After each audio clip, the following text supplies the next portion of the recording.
بسم الله الرحمن الرحیم. السلام علیکم ګرانو زده کوونکو. هیله منده یم چې روغ او جوړ اوسئ او دا رخصتیانې ورځې په خیر سره تېرې کړئ او انشاءالله چې د دې رخصتیانو نه تاسو ډېره ښه ګټه هم اخیستې وي او خپلې اوس تر اوسه پورې خپلې ټولې زده کړې مو زده کړې وي. ګرانو زده کوونکو، نن بیا هم زه ذاکره بارکزی تاسو په خدمت کې یم د دویم ټولګي ریاضي مضمون سره د مشق او تمرین موضوع ده، پاڼه ده چې تاسو لاړ شئ خپل د کتاب 22مې پاڼې ته او وګورئ چې دې مشق او تمرین کې څه شی د څه په هکله موږ ته لارښود کړی. ګرانو زده کوونکو، څنګه چې تاسو تر اوسه پورې خپل چې ولیدل د جمع بدلون عملیې تاسو ولیدې او هغه تاسو په خپل کورنۍ دندې چې ما تاسو ته درکړې وي انشاءالله چې هغه تاسو تر سره کړي وي او موږ خپل هم په څو رقمه مثالونو کې هغه څه وکړل سره یو ځای کار کړل. اوس ګرانو زده کوونکو بیا هم راځو د هماغې د جمع او د هغې د بدلون د موضوع لاندې بیا هم څه کوو خبرې کوو. ګرانو زده کوونکو، دلته تاسو ګورئ چې په مشق او تمرین کې یو څه لیکلي، راځئ چې دا سره وایو او بیرته بیا راځو خپل هماغه د جمع چې ده عملیو ته. تاسو پوهیږئ چې 6 له 5 څخه زیات او داسې لیکل کیږي او هم پوهیږئ چې 7 له 8 څخه لږ او داسې لیکل کیږي. د جمع په عملیه کې په دې توګه چې دی په کار وړل کیږي.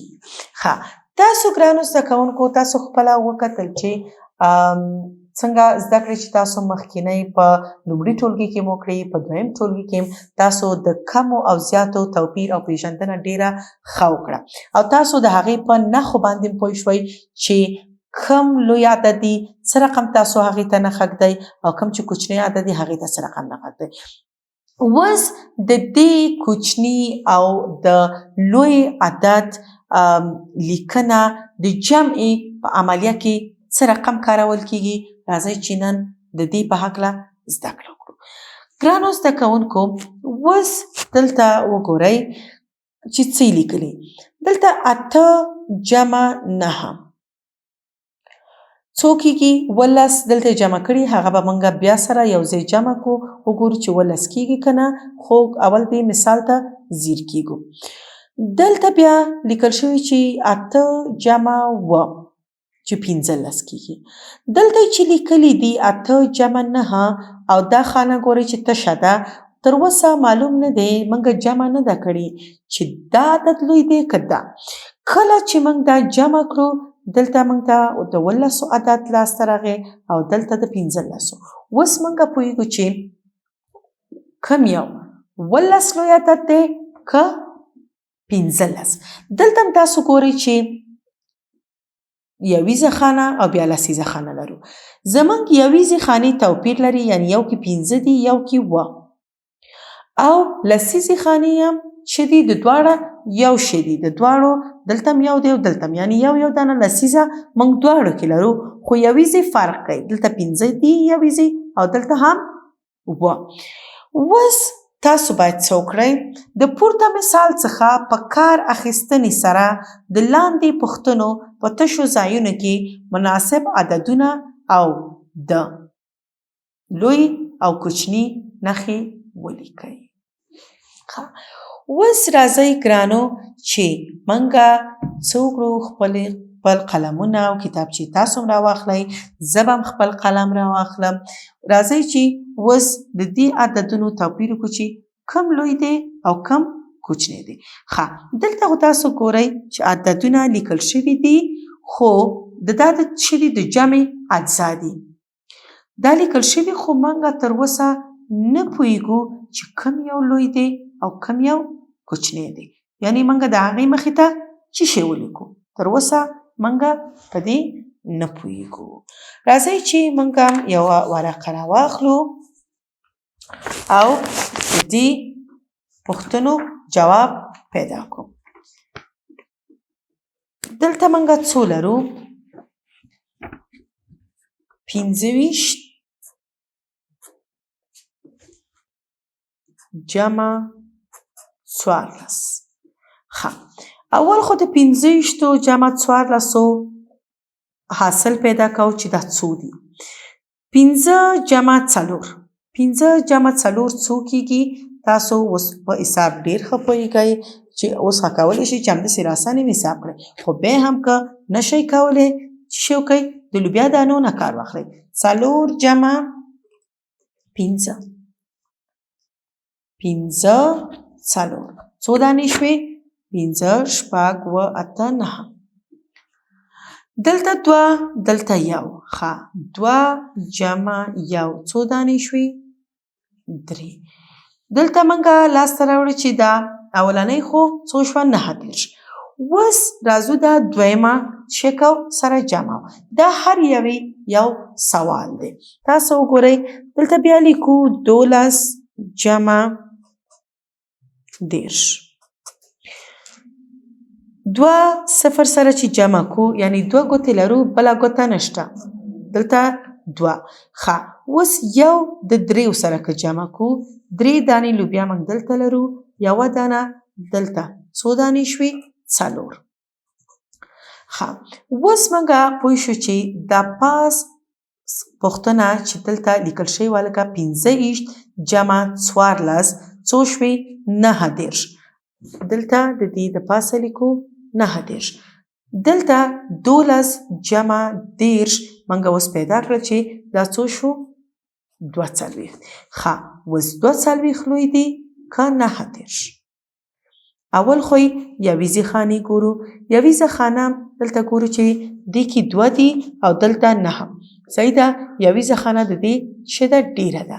خو موږ کله چې ویل که موږ سلیزه خانه ولرو باید چې د سلمې خانې نه وګورو چې د کم یو سلیزه خانه لوړه ده. پس د هغې نه که سلیزه خانه ونه لرو راځو لسیزې ته. لسیزه ګورو چې لسیزه د کم یو ډیره ده. دلته ګورو چې لسیزه د یو 4 ده د بل 3. ښه 4 ډیر دي که 3؟ 4. آفرین. ښه نو هیڅ حاجت د یویزې خانې نشته چې موږ هغه وګورو. دلته اوس موږ پوه شو چې 42 د 9 نه ډیر دی. کومه نښه باید کیدو؟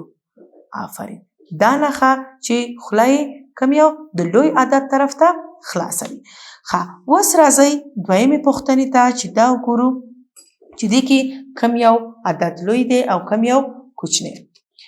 دلته لرو موږ 20 جمع 20. ښه صفر چې تاسو 2 سره جمع کوئ یعنی 2 دانې قلمونه تاسو لرئ، نور هیڅ شی نشته. څو قلمه دي؟ بیرته 2.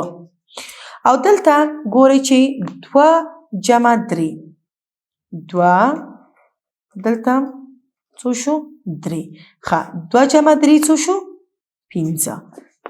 کوم عدد لاسته راغی؟ 50. اوس راځو د دې عدد ښي خواته چې کوم یو لیکل شوی 40 جمع 18. دلته بیا د دې یویزې خانې سره جمع و 0 د 8 سره چې جمع کو څو کیږي؟ یعنی دلته موږ 8 دانې لوبیا لرو. 1 2 3 4 5 6 7 دایم 8. ښه 8 لوبیا لرو، نور هیڅ هم نشته. څو پاتې شو دلته؟ څو دانې دي؟ 8. آفرین. ښه اوس راځو خپلې لسیزې خانې ته. که دلته موږ 4 دانې لوبیا ولرو او دلته 1 دانه ورسره بله څو دانې شو؟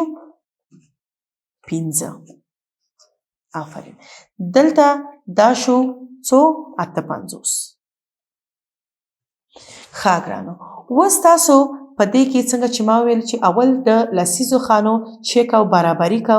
که لسیزه خانه ډیری خو خپله پوهیږو چې کم یو عدد لوی دی یا کم یو عدد جیک دی هماغه لوی دی. که دلته اوس موږ ګورو چې دواړه لسیزې خانې یو شی دي، دلته 50 دي دلته 58. لسیزې خانې یو شی دي. اوس راځو یویزو خانو ته. دلته ګورو چې یو کې ولیکل شوي بلکې 8. ښه و کم یو عدد زیات دی؟ 2 زیات دی که 8؟ 8. آفرین. په 2 چې یو بل زیات شي څو کېږي؟ اته. نو دلته منګه بیا هم کومه نښه ږدو؟ دا نښه چې دا خوله یې کوم یو طرف ته خلاصوي؟ د لوی عدد طرف ته. ښه اوس راځو خپلې درېیمې پوښتنې ته چې دلته بیا هم کوم عدد لیکل شوی؟ 45 جمع څو 23. دلته ګورو چې دا د ښي خوا عدد دی. اول دا جمع کو، بیا دلته ګورو چې یویزه خانه کې د یو څو دي؟ 15 د بل 3. که دلته موږ راواخلو دا 15 دلته هم 3. 15 او 3 څو شو؟ 15 شپږ و 8. دلته بیا په زو لسیزې خانې ته. لسیزه خانه کې د یو څو دي؟ 4 د بل 2. 4 او 2. 4 او 2 څو شو؟ شپږ. آفرین. کوم عدد لاسته راغی؟ 8 شپېته. اوس راځو خپل ښي طرف عدد ته چې 33 جمع 22. دلته چې شه دی یویزه خانه کې څو لرو؟